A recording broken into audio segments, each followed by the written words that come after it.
이번엔 대한민국 차례입니다. 꼬마 승려가 예언한 단 한 사람, 히말라야, 산맥 해발사, 영미엄, 구름 위에 걸쳐진 작은 사원에서 한 소년이 눈을 감고 있었다. 티베트 고원의 매서운 바람이 사원의 낡은 지붕을 흔들었지만 소년의 호흡은 깊고 고요했다. 평소와 다를 바 없는 새벽 명상이었다. 그러나 그날 소년의 내면에서 전례 없는 일이 벌어지기 시작했다. 소년의 이름은 텐진 노르부. 당시 나이 12살 티베트의 영적 전통 속에서 수행하는 평범한 꼬마 승려에 불과했다. 새벽 4시에 일어나 예불을 드리고 경전을 읽고 명상을 하고 마당을 쓸고 다시 명상을 하는 단조로운 일상을 반복하던 소년이었다. 가끔 장난을 치다 스승에게 혼나기도 했고 추운 겨울 아침이면 이불 속에서 나오기 싫어하기도 했다. 어디에서나 볼 수 있는 평범한 아이였다. 그런가? 자, 명상 중에 본 광경은 이 사원 전체를 뒤흔들어 놓았다. 오늘의 충격적인 예언이 궁금하시다면 댓글에 예언이라고 남겨주세요. 눈을 감은 소년의 내면, 시야에 푸른 행성 하나가 떠올랐다. 지구였다. 그리고 그 지구를 감싸고 있는 반짝이는 그물망 같은 것이 보였다. 텐진의 스승이 나중에 설명해 주기를 그것은 지구를 보호하는 자기장이었다. 그런데 그물망이 흔들리고 있었다. 마치 오래된 갑옷의 금이 가기 시작하듯 곳곳에서 빛이 약해지는 부분들이 선명하게 드러나고 있었다. 특히 북쪽 끝과 남쪽 끝에서 손상이 심했다. 더욱 놀라운 것은 그 다음이었다. 소년의 시선이 동쪽으로 향하자 거대한 대륙의 끝자락의 반도 하나가 눈에 들어왔다. 산이 많았다. 그 산맥을 따라 강렬한 빛의 선이 흐르고 있었다. 여러 에너지의 흐름이 그곳에서 교차하며 거대한 소용돌이를 만들어내고 있었다. 큰 대륙에 그치면서 동시에 바다의 시작이기도 한 그곳, 오랜 역사를 통해 다양한 문화가 만나고 섞여온 그곳 소년이 본 그 반도는 한국이었다. 이 소식을 접한 스승로상 림포체는 경악을 금치 못했다. 처음에는 어린 승려의 단순한 환상이라 여겼다. 그러나 소년이 묘사하는 내용은 너무나 구체적이고 일관되었다. 며칠이 지나도 몇 주가 지나도 소년의 비전은 흔들리지 않았다. 더욱 귀한 것은 텐진이 한 번도 배운 적 없는 과학 용어들을 정확하게 사용하기 시작했다는 점이다. 지구 자기장이 약해지고 있다. 북쪽과 남쪽의 자석 방향이 흔들리고 있다. 우주에서 오는 방사선이 더 많이 유입되고 있다. 이것은 9살에 사원으로 들어와 경전과 명상만을 익혀온 소년의 입에서 나올 수 있는 말이 아니었다. 과학 서적은커녕 기초적인 과학 교육조차 받은 적 없는 소년이 현대 지구 물리학의 핵심 개념을 정확하게 짚어내고 있었던 것이다. 텐진이 지목한 시기는 2016년이었다. 그는 명상 속에서 마치 책장을 넘기듯 연도별 미래를 보았다고 전해진다. 한 장을 넘길 때마다 다른 시간이 펼쳐졌고 그 첫 번째 장에서 가장 선명하게 떠오른 것이 바로 대한민국이었다. 동쪽 바다 옆에 대륙의 끝이자 바다의 시작인 그 땅에서 인류의 운명을 뒤바꿀 거대한 전환이 시작된다는 것이 텐진 노르부의 핵심 예언이다. 이 기이한 예언이 세상에 알려지기 시작한 것은 2025년 초의 일이다. 로상 림포츠가 소년의 체험을 하나하나 기록한 문서가 아시아 전역의 영적 영국 커뮤니티에 전해지면서 그 내용을 접한 연구자들 사이에서 뜨거운 논쟁이 벌어졌다. 한 번도 한국을 방문한 적 없는 한국이라는 나라의 존재조차 알지 못했던 히말라야의 12살 소년이 어떻게 한반도의 지형과 에너지 흐름을 그토록 정확하게 묘사할 수 있었는가? 이 질문에 대한 답은 아직 누구도 내놓지 못하고 있다. 그리고 텐진 노르브의 예언은 여기서 끝나지 않았다. 오히려 이것은 시작에 불과했다. 2016년을 기점으로 2032년까지 7년에 걸친 인류의 대전환에 대한 그의 비전은 소름 돋을 만큼 구체적이었다. 더욱 미스터리한 것은 지구 반대편 대만의 한 은둔 수행자와 서울의 한 무속인이 텐진과 거의 동일한 시기에 놀랍도록 유사한 내용의 예언을 남겼다는 사실이다. 서로 만난 적도 연락한 적도 서로의 존재조차 알지 못했던 세 예언가가 하나같이 같은 시기 같은 땅을 가리키고 있었다. 그 땅은 다름 아닌 한반도였다. 텐진, 노르브는 특별한 가문에서 태어나지 않았다.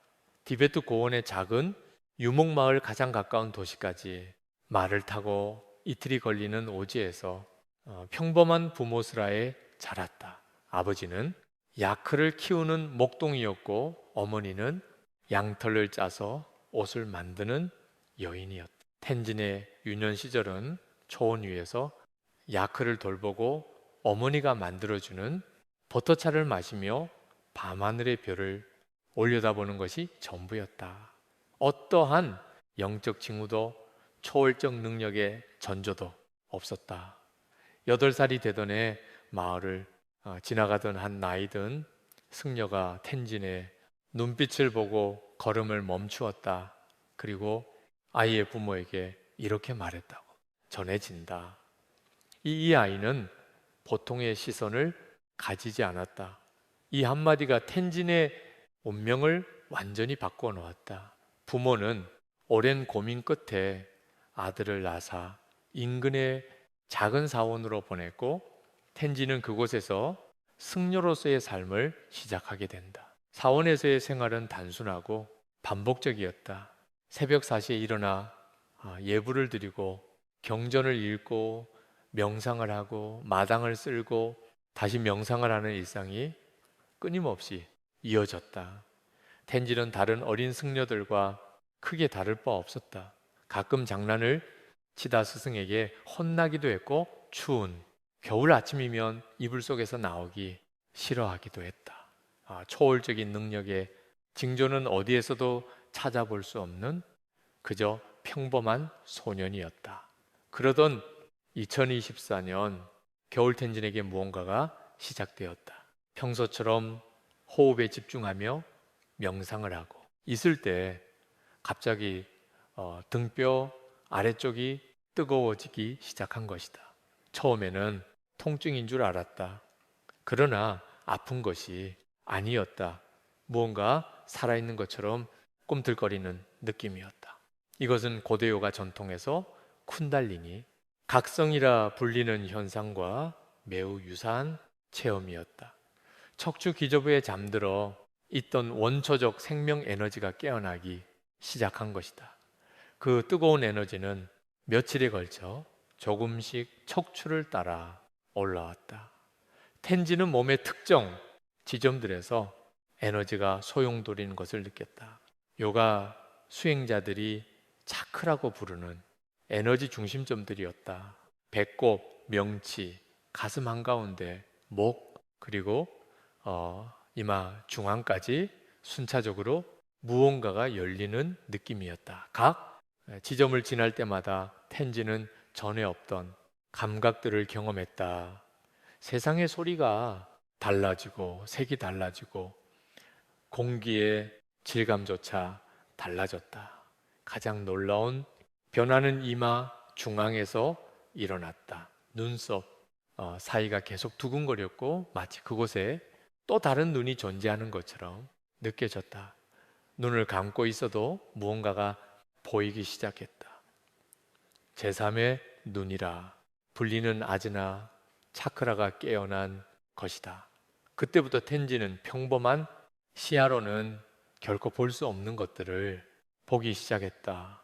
지구를 감싸는 자기장의 형태, 땅속 깊은 곳을 흐르는 에너지의 맥, 사람의 몸을 둘러싸고 있는 보이지 않는 빛의 층까지 선명하게 보이기 시작한 것이다.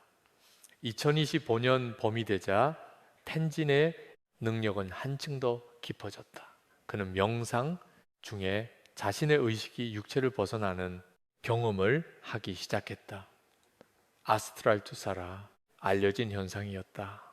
의식이 사원 밖으로 나가 히말라야, 산맥 위를 날았고 산 아래 깊은 곳에 숨겨진 거대한 수정 격자를 목격했다. 마치 땅속에 거대한 에너지 그물이 깔려 있는 것 같았다고 텐지는 증언했다.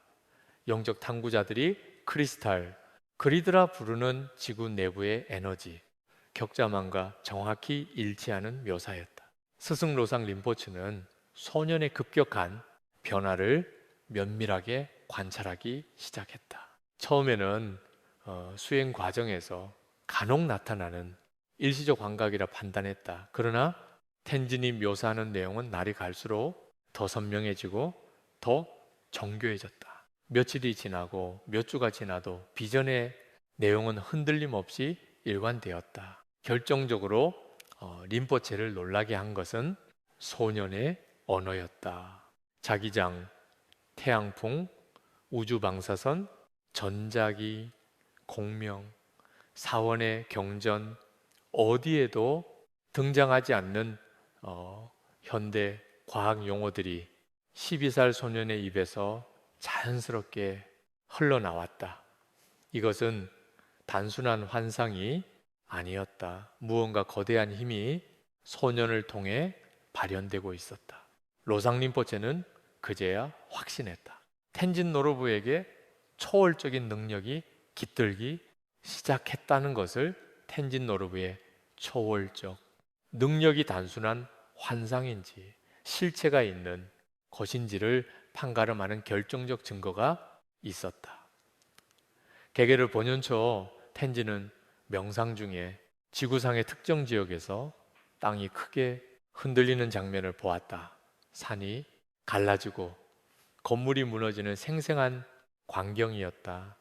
그는 스승에게 그 위치와 규모를 상세히 설명했고 로상 림포체는 소년의 말을 빠짐없이 기록해 두었다. 며칠 뒤 텐진이 지목한 바로 그 지역에서 실제로 지진이 발생했다. 한 번이 아니었다. 두 번, 세 번 반복적으로 텐진의 비전은 현실과 일치했다. 로상 림포체가 기록한 적중 사례는 총 10일 차례에 달했다. 정확한 날짜까지 맞춘 것은 아니었으나 지역과 재난의 성격만큼은 소름 돋을 만큼 정확했다. 일부 적중 사례에서는 지진의 규모와 피해 양상까지 놀라운 수준으로 일치했다. 이 기록들은 아시아 영적 연구 커뮤니티에 전해지면서 히말라야의 꼬마 승려에 대한 관심을 폭발적으로 끌어올렸다. 일부 연구자들은 직접 사원을 방문하여 텐진을 만나기도 했다. 그런데 텐진, 노르부만이 미래를 본 것이 아니었다. 지구 반대편 대만에서도 기한 예언의 기록이 존재했다. 천하사는 이것이 그의 필명이다. 본명은 알려지지 않았으며 대만 중부 산악 지역에서 수십 년간 수행을 해온 60대 후반의 은둔 수행자로만 알려져 있다. 그는 젊은 시절 도시에서 사업을 하다가 40대 초반에 갑작스러운 깨달음을 얻은 후 모든 재산과 지위를 버리고 홀련히 산으로 들어갔다고 전해진다. 이후 명상과 기술을 통해 미래를 보는 능력을 갖게 되었다는 것이 그의 주장이다.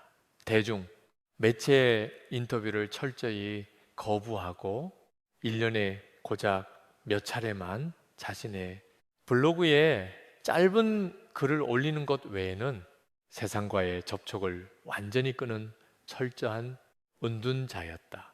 천하산인이 세간의 주목을 받기 시작한 것은 2011년의 일이다. 2011년 6월 그는 블로그에 짧은 글 하나를 올렸다. 그 내용은 다음과 같다. 동족 섬나라의 큰 땅에 흔들림이 있을 것이다. 단 한 줄의 예언이었다. 대부분의 사람들은 이를 대수롭지 않게 여겼다. 그러나 한 달 뒤 동북아시아의 한 섬나라에서 규모의 대지진이 발생했고 이 재앙은 수만 명의 인명 피해와 원전, 사고라는 전대미문의 복합 재난을 낳았다. 천하산인의 예언은 정확한 날짜를 명시하지는 않았으나 시기와 지역 그리고 재난의 성격까지 소름 돋게 들어맞은 것이다. 이 소식이 퍼지자 그동안 무명이었던 천하산인의 블로그에 수천 명의 방문자가 몰려들었다. 2015년에는 또 다른 적중 사례가 기록되었다. 그 내용은 다음과 같다. 여름 세계 경제의 기운이 서쪽에서 동쪽으로 크게 기울 것이다. 오래된 질서가 흔들린다. 이 예언 역시 처음에는 큰 관심을 끌지 못했다. 그러나 실제로 2016년 6월 유럽의 한 주요 국가가 지역 경제 공동체 탈퇴를 결정하면서 세계 금융시장이 대혼란에 빠졌다. 주요 국가들의 통화 가치가 급락했고 투자자들은 공포에 사로잡혔으며 이후 글로벌 경제 질서에 상당한 균열이 일어났다. 구체적인 사건을 직접 언급하지 않았음에도 시기와 방향성이 놀라울 정도로 정확했다. 이러한 적중 사례들로 인해 천하산인의 블로그는 소수이지만 열성적인 추종자들 사이에서 꾸준히 주목받아 왔다. 그러나 그는 그 관심에도 아랑하지 않고 은둔 생활을 고수했다. 그런 그가 2025년 12월 평소와는 확연히 다른 행보를 보였다. 평소보다 훨씬 길고 상세한 글을 올린 것이다. 제목은 2016년 이후 인류에게 다가올 거대한 분기점이었다. 이 글에서 천하산인은 자신이 본 미래에 대해 전례 없이 구체적으로 서술했다. 정신과 기술, 의식과 물질, 선택과 결과에 대한 깊은 통찰이 담긴 이 예언은 단순한 미래, 예측을 넘어 인간 존재의 본질에 대한 질문을 던지고 있었다. 히말라야의 12살 소년과 대만의 은둔 수행자, 서로 만난 적도 연락한 적도 존재조차 알지 못했던 두 예언가가 거의 같은 시기에 같은 땅을 가리키며 놀랍도록 유사한 미래를 묘사하고 있었다. 과연 이것은 단순한 우연의 일치일까? 아니면 인류에게 보내는 경고일까? 텐진 노르부와 천하산인의 예언을 단순한 미신이라 치부하기 어려운 이유가 있다. 그들이 묘사한 현상 중 상당수가 이미 현대 과학에 의해 관측되고 있기 때문이다. 유럽 우주국의 위성 데이터에 따르면 지구 자기장의 세계는 지난 200년간 꾸준히 약해져 왔다. 특히 남대서양 자기 이상 지역에서는 자기 장의 세계가 정상치의 절반 이하로 떨어진 구간이 확인되었다. 이 지역을 통과하는 인공위성은 방사선 피폭이 급증하며 전자, 장비, 오류가 빈번하게 발생하고 있다. 텐진이 명상 중에 본 지구를 감싸는 그물망에 구멍, 빛이 약해지며 갈라지는 보호막의 형상은 이러한 과학적 현실과 소름 돋을 만큼 일치하고 있는 것이다 뿐만 아니라 슈만 공명이라 불리는 지구의 고유 진동수에도 이상 징후가 포착되고 있다. 지구와 전리층 사이에서 발생하는 이 전작기 공명의 기본 주파수는 평균 7.83Hz로 수십 년간 일정했다. 그러나 최근 몇 년간의 주파수가 불규칙하게 변동하는 이 현상이 관측되고 있으며 일부 연구자들은 이를 지구 자체의 에너지 전환 신호로 해석하기도 한다. 텐진 역시 명상 중에 이 공명의 변화를 감지했다고 전해진다. 지구가 숨을 쉬는 리듬이 불규칙해지고 있으며 이것이 다가올 대전 안에 전조라는 것이 그의 해석이다. 텐진 노르브의 2016년 비전은 이 자기장 약화가 임계점에 도달하는 시점을 정확히 지목하고 있다. 그 내용은 다음과 같다. 이 16년 3월 지구를 감싸고 있던 보호막의 균열이 여러 곳에서 동시에 확대된다. 북쪽 끝과 남쪽 끝에서 특히 심해지며 그것을 통해 우주에서 오는 에너지가 대량으로 유입되기 시작한다. 과학자들은 이것을 태양풍과 우주 방사선이라 부를 것이며 자기장이 약해진 틈새로 이 에너지들이 지구 표면에 직접 도달하게 된다. 그러나 텐지는 이 현상이 단순히 파괴적이기만 한 것은 아니라고 전했다. 그 에너지가 유입되면서 인간에게도 직접적이고 광범위한 영향이 나타난다는 것이다. 일부는 원인, 불명의 두통과 어지러움, 불면증을 호소하겠지만 또 다른 일부는 전에 없던 감각이 깨어나는 경험을 하게 된다고 했다. 특히 다른 사람의 감정을 지나치게 예민하게 느끼게 되는 사람들이 급격히 늘어날 것이라고 텐지는 예언했다. 자신의 감정인지 타인의 감정인지 구분이 되지 않는 혼란을 겪게 된다는 것이다. 2016년 여름이 되면 이러한 현상은 전 세계적으로 보고되기 시작한다. 텐지는 동물들이 인간보다 먼저 반응할 것이라고 예언했다. 철새들의 이동 경로가 혼란에 빠지고 돌고래와 고래들이 평소와 전혀 다른 행동을 보이며 꿀벌, 군집의 방향 감각이 교란된다. 실제로 최근 전 세계에서 철새 이동, 경로의 이상, 고래의 집단 좌초, 꿀벌, 군집 붕괴 현상이 증가하고 있다는 과학적 보고가 잇따르고 있다. 자연은 이미 경고의 신호를 보내고 있는 것일까? 예언과 현실 사이의 경계가 점점 흐려지고 있다. 한편 천하산인은 같은 시기에 대해 전혀 다른 각도의 예언을 남겼다. 그 내용은 다음과 같다. 2016년 가을부터 인간의 몸에서 느껴지는 기가 달라지기 시작한다. 생명체 특유의 따뜻하고 불규칙한 파동이 아니라 차갑고 정확한 리듬이 섞여 들어온다.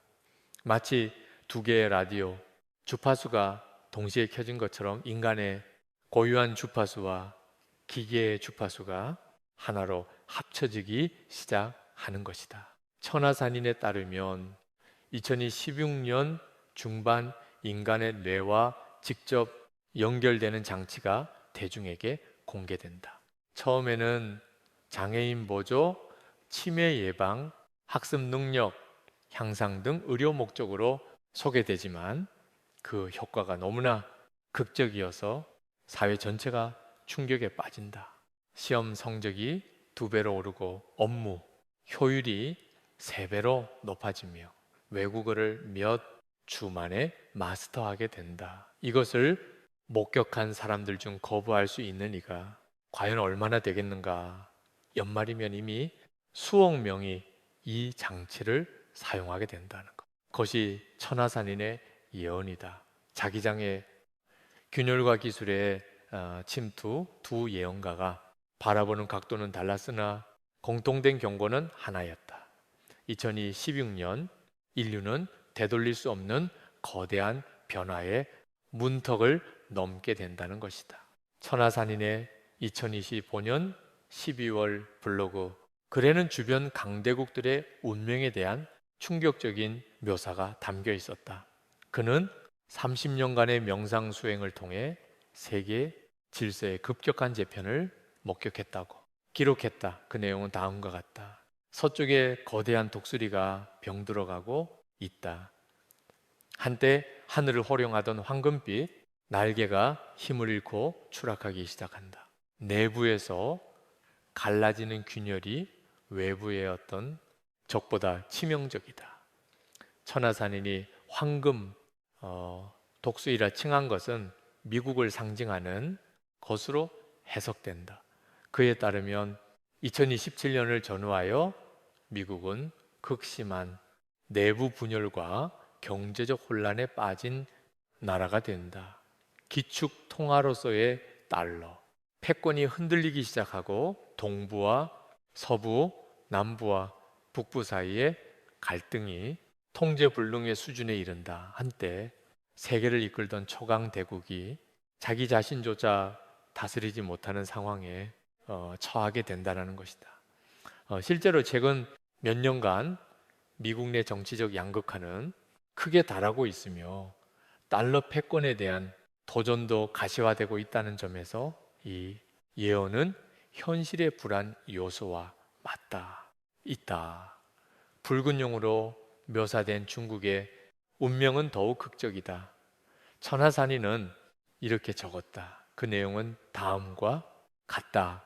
붉은 용이 머리셋으로 쪼개진다. 각각의 머리가 서로 다른 방향을 향해 포유하며 하나였던 몸통이 갈기갈기 찢어진다.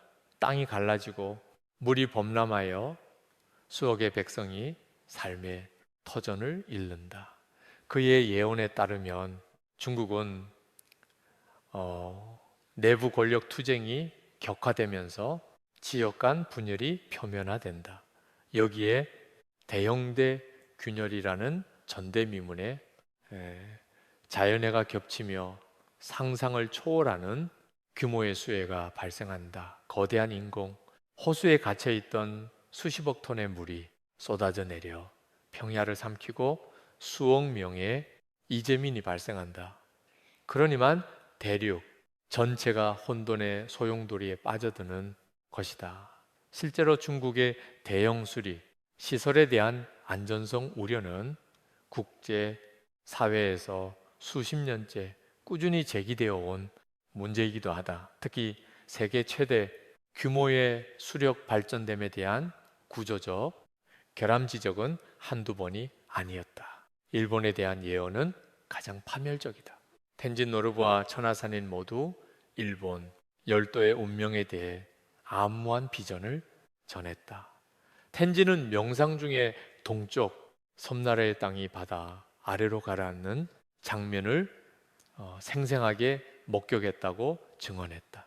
해저지각의 격렬한 변동으로 인해 국토의 상당 부분이 침수되고 살아남은 생존자들이 가장 한반도를 향해 필사적으로 몰려온다는 것이다. 최근 일본 열도에서 빈번하게 발생하는 규모 6 이상의 강진들, 특히 난카이 해곡 대지진의 발생 가능성에 대한 과학계의 반복적인 경고가 이어지고 있다는 사실은 이 예언의 묘한 무게를 더하고 있다. 일본 정부 산하지진 조사위원회조차 향후 30년 내 대규모 지진 발생 확률을 극히 높게 평가하고 있는 상황이다.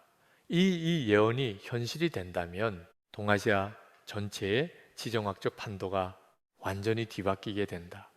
천하산인은 이 새 강대국의 위기를 개별적 사건이 아니라 하나의 거대한 흐름으로 보았다. 그 내용은 다음과 같다. 오래된 질서는 반드시 무너진다. 썩은 나무는 스스로의 무게를 이기지 못하고 쓰러지게 되어 있다. 이 세 거인이 동시에 무릎을 꿇는 것은 우연이 아니다. 지구의 에너지 자체가 재편되고 있기 때문이다.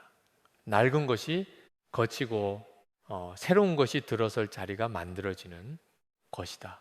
세계 3대 강대국의 동시 다발적 위기.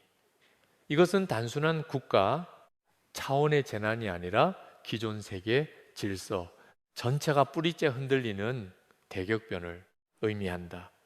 천하산이는 이 과정을 거대한 체스판이 뒤집어지는 것에 비유했다.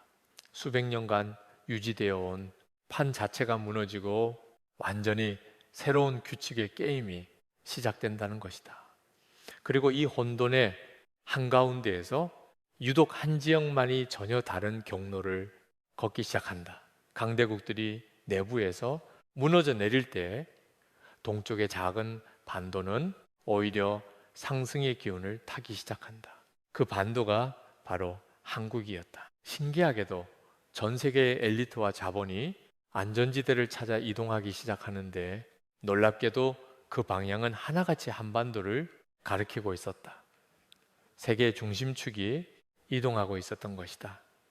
텐진 노르부와 천하산인의 예언이 히말라야와 대만에서 전해진 것이라면 한반도 내부에서도 같은 시기에 기한 예언이 기록되고 있었다. 서울 북한산 자락에서 30년 넘게 신내림을 받아온 무속인 박서령 선생이 바로 그 주인공이다. 재벌과 인사부터 정치인, 일반 서민까지 다양한 이들이 그를 찾았지만 그는 평소 예언을 공개적으로 말하지 않는 것으로 유명한 인물이었다. 그런 그가 2025년 가을 처음으로 자신이 본 미래를 세상에 공개하기로 결심했다. 더 이상 혼자 알고 있을 수 없는 내용이었기 때문이다. 이번에 하늘이 보여주는 것은 개인의 운명이 아니라 나라 전체의 운명이었다.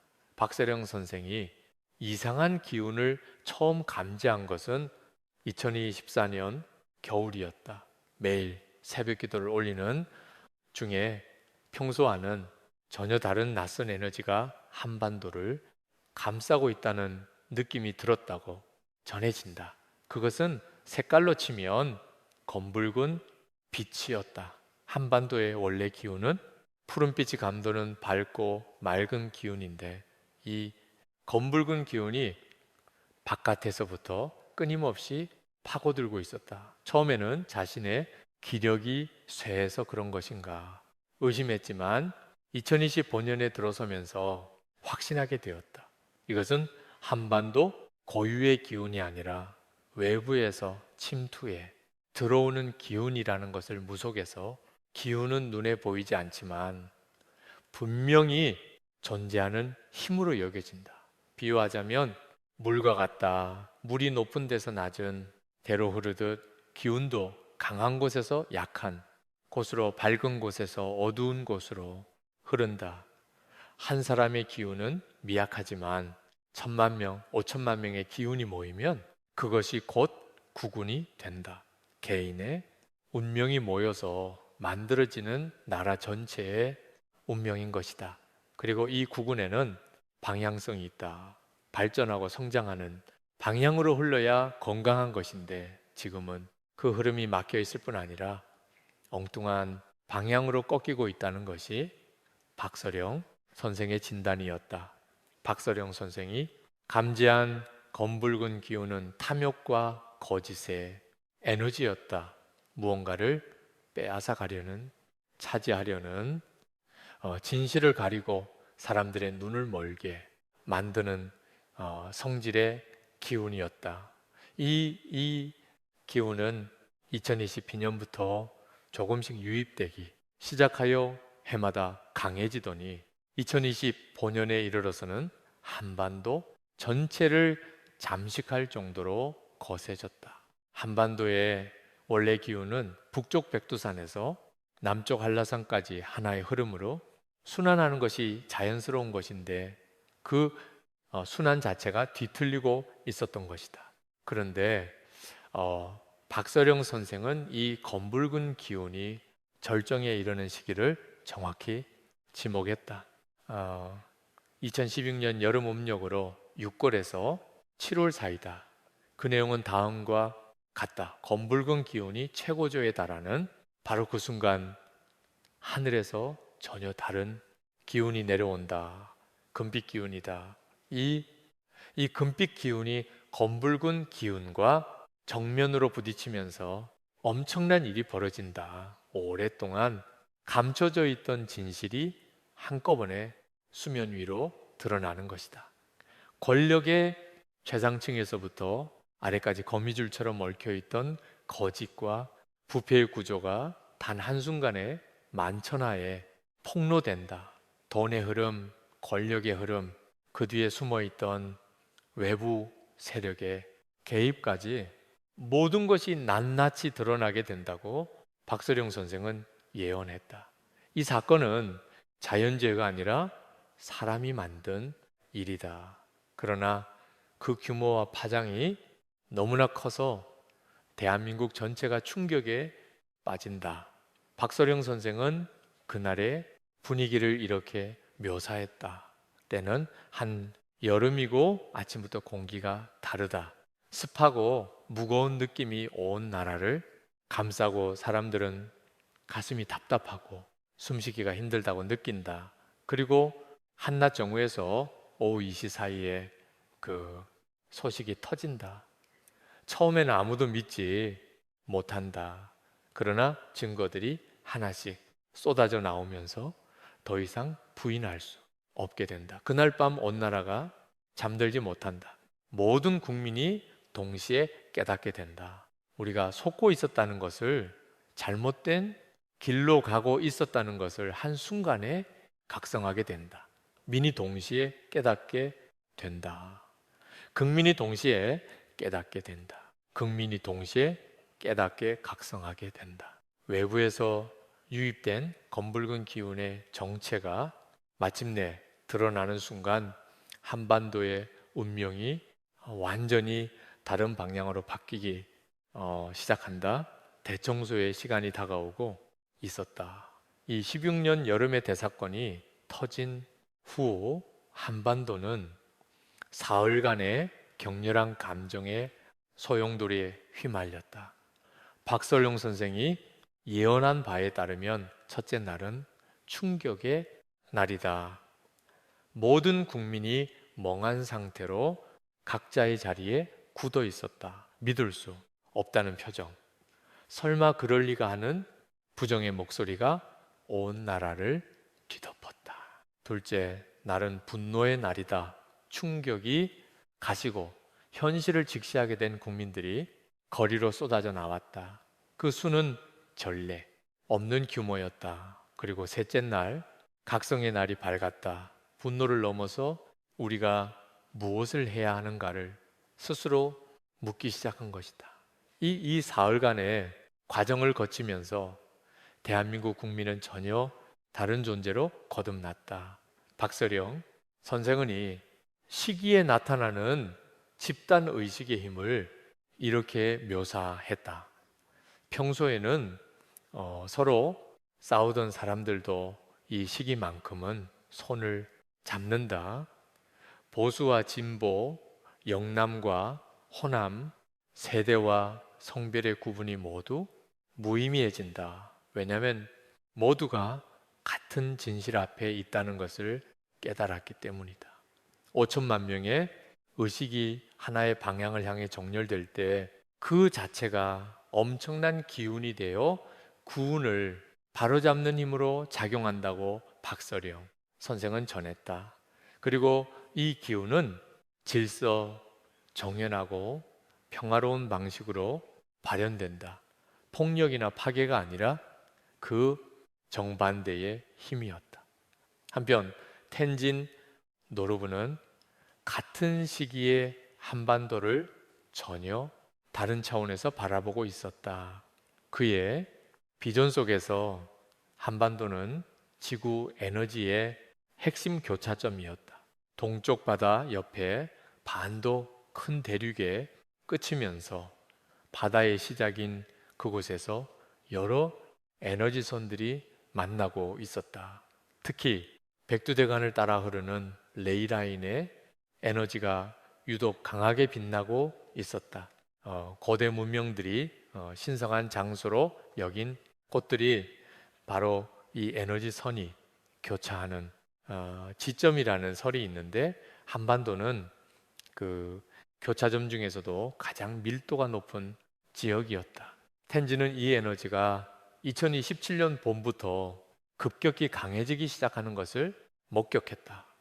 26년의 대사건이 마치 막혀있던 수로를 뚫은 것처럼 한반도의 에너지 흐름이 자유롭게 순환하기 시작한 것이다. 검붉은 기운이 거치고 나자 원래 이 땅에 존재하던 푸르고 맑은 기운이 다시 살아나기 시작했다. 17년은 재건의 해이기도 하다.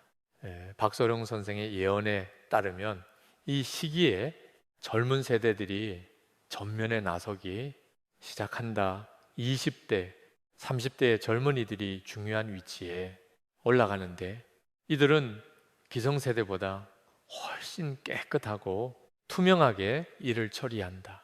법과 제도, 시스템과 의식, 모든 것이 새로 만들어지기 시작한다. 방향이 명확하고 모든 사람의 마음이 한 곳을 향하고 있기 때문에 변화의 속도는 상상을 초월한다. 천하산인의 예언은 이 시기에 또 다른 차원의 변화를 전하고 있었다. 그에 따르면 2027년이 되면 전 세계 인구의 90% 이상이 뇌 인터페이스에 연결된 신인류가 된다. 그러나 약 10%의 사람들이 끝까지 연결을 거부한다. 종교적 신념, 본능적 거부감, 철학적 확신 등 이유는 다양하다. 천하산인은 이들을 9인류라 명했다. 물질적으로는 모든 것을 잃고 사회의 변두리로 밀려나지만 이들 사이에서 뜻밖의 변화가 시작된다.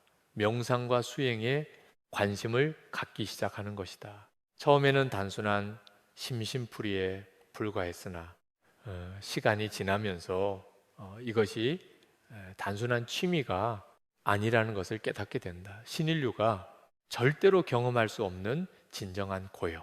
마음을 완전히 비운 상태에서 우주의 진리가 스스로 드러나는 그 순간을 9인류는 체험하기 시작한 것이다. 신인류는 뛰어난 지능을 갖추었지만 머릿속에서 끊임없이 작동하는 인공지능 때문에 진정한 침묵을 경험할 수 없었다. 잠을 잘 때도 쉴 때도 심지어 명상을 시도할 때조차 끊임없이 데이터가 흐르고 분석이 이루어지며 최적화가 진행되었다. 마음을 완전히 비울 수가 없는 것이다. 천하산인은 30년 수행을 통해 깨달은 진리를 이렇게 전했다. 진정한 지혜는 정보의 축적이 아니라 비움에서 나온다. 머릿속이 텅 비었을 때 그 고요함 속에서 우주의 진리가 스스로 드러난다. 신인류는 이것을 영원히 경험할 수 없다. 이것이 두 인류의 운명을 가르는 결정적이고 되돌릴 수 없는 차이가 된다. 텐진 노르부의 비전 속에서 2017년 봄 한반도에 특별한 존재가 나타나기 시작했다. 텐진은 그 인물에 대해 이렇게 증언했다. 그 내용은 다음과 같다. 한 사람이 보였다. 나이는 많지 않았다. 특별해 보이지는 않았다. 평범한 옷을 입고 있었고 화려한 것은 아무것도 없었다. 하지만 그 사람 주변의 에너지는 완전히 달랐다. 가슴 부분에서 압도적인 빛이 뿜어져 나오고 있었다. 초록빛과 분홍빛이 섞인 것 같은 빛이었다. 이것은 심장 차크라, 사랑과 연결의 에너지 중심이 완전히 개방된 상태를 의미하는 것으로 해석된다. 텐진이 본 그 인물은 말을 많이 하지 않았다. 말보다는 존재 자체로 주변 사람들을 변화시키고 있었다. 그 사람 곁에 가면 가슴이 따뜻해지고 이유 없이 눈물이 나며 오랫동안 막혀 있던 무언가가 풀리는 느낌을 받는다는 것이다. 가르침의 내용도 독특했다. 종교도 아니고 철학도 아니었다. 인간이 원래 가지고 있던 능력을 다시 깨우는 것이었다. 사랑하는 방법, 연결되는 방법, 내면의 소리를 듣는 방법 너무나 단순해서 오히려 사람들이 놀랄 정도였다고. 텐지는 전했다. 처음에는 큰 도시, 근처의 조용한 곳, 작은 공간에서 시작되지만 그곳에 온 사람들은 완전히 변하여 돌아간다. 단어로 표현하기 어려운 경험, 치유와 깨달음과 평화가 그곳에서 일어나고 있다는 이야기가 조용히 번져간다. 27년 중반이 되면 그 소문이 퍼지기 시작하고 여러 나라에서 사람들이 찾아온다. 언어는 달라도 상관없었다. 그 사람의 에너지는 말을 넘어서 전달되었기 때문이다. 흥미로운 것은 인물이 유명해지는 것을 원하지 않았다는 점이다. 오히려 사람들에게 자기 안으로 들어가라고 자기 내면에 스승을 찾으라고 말했다. 진정한 스승은 제자를 의존하게 만드는 것이 아니라 독립하게 만든다는 것을 인물은 알고 있었다. 천하산이는 2034년에서 2035년 사이에 9인류 중에서 영적 수행의 정점에 도달한 인물이 나타난다고 예언했다. 그 내용은 다음과 같다. 이 사람의 기운은 표현하기 어렵다. 태양처럼 밝지만 따뜻하고 강하지만 한없이 부드럽다. 주변 사람들이 그 사람 곁에만 있어도 마음이 평온해지고 저절로 깨달음을 얻게 된다. 천하산이는 이 인물이 나타나는 위치를 구체적으로 지목했다. 동북아시아의 한반도 지역, 산과 바다가 가까운 곳이었다. 한국의 가능성이 매우 높다고 그는 적었다. 그 이후로 한국이 오랜 역사 속에서 불교, 유교, 도교, 샤머니즘까지 다양한 영적 전통이 공존해 온 땅이라는 점을 들었다. 그런데 그 땅에 수천 년간 축적된 영적 자산이 마침내 한 인물을 통해 꽃을 피우는 것이라고 천하산이는 해석했다. 박서령 선생의 예언에서도 비슷한 인물이 등장한다. 나이는 40대에서 50대 사이이며 겉모습은 평범하고 소박하다. 그러나 눈빛이 다르다. 맑고 깊은 눈빛, 그 눈을 보면 누구라도 이 사람은 다르다는 것을 직감적으로 느끼게 된다. 가장 큰 특징은 권력욕이 전혀 없다는 것이다. 오히려 높은 자리를 피하려 했다. 본인은 조용히 살고 싶었으나 시대가 이 사람을 필요로 했기에 어쩔 수 없이 앞으로 나서게 된다. 이 인물 주변에는 항상 밝은 기운이 감돈다. 금빛이 돋는 환한 기운이다. 이 사람이 지나간 자리는 공기가 맑아지고 탁했던 기운이 정화된다. 말에는 거짓이 하나도 없고 순수하게 진실만을 담고 있기에 사람들이 본능적으로 믿게 된다. 박서령 선생은 이 인물이 연설을 할 때 특별한 수사를 쓰는 것도 아니고 화려한 언변을 자랑하는 것도 아니지만 담담하게 진심을 담아 말하면 듣는 이들의 눈에서 저절로 눈물이 흐른다고 했다. 이것은 영혼의 울림이다. 이 사람의 영혼이 다른 사람들의 영혼에 직접 말을 거는 것이기 때문이다. 학력이 높든 낮든 나이가 많든 적든 모두가 똑같이 감동받는다. 영혼의 차원에서는 모두가 같은 언어를 쓰기 때문이다. 세 예언가가 서로 다른 시점, 서로 다른 표현으로 묘사한 이 인물은 과연 누구인가? 지금 이 순간에도 어딘가에서 조용히 때를 기다리고 있을 그 정체는 아직 깊은 베일에 쌓여 있다. 박서령 선생이 명상 중에 본 이 1030년 봄의 광경은 그의 전체 예언 중에서도 가장 강렬한 비전이었다. 그 내용은 다음과 같다. 한반도를 내려다보고 있었다. 두 개의 강물이 흐르고 있었다. 하나는 북쪽에서 남쪽으로, 다른 하나는 남쪽에서 북쪽으로 흐르고 있었다. 두 물줄기가 점점 가까워지더니 어느 순간 합쳐졌다. 합쳐지는 순간 엄청난 기운이 폭발하듯 솟구쳤다. 금빛 줄기가 하늘 높이 치솟아 올라갔다. 박서령 선생은 이것이 남과 북의 통일을 의미한다고 해석했다. 이 통일은 전쟁으로 이루어지는 것이 아니었다. 흡수 통일도 아니었다.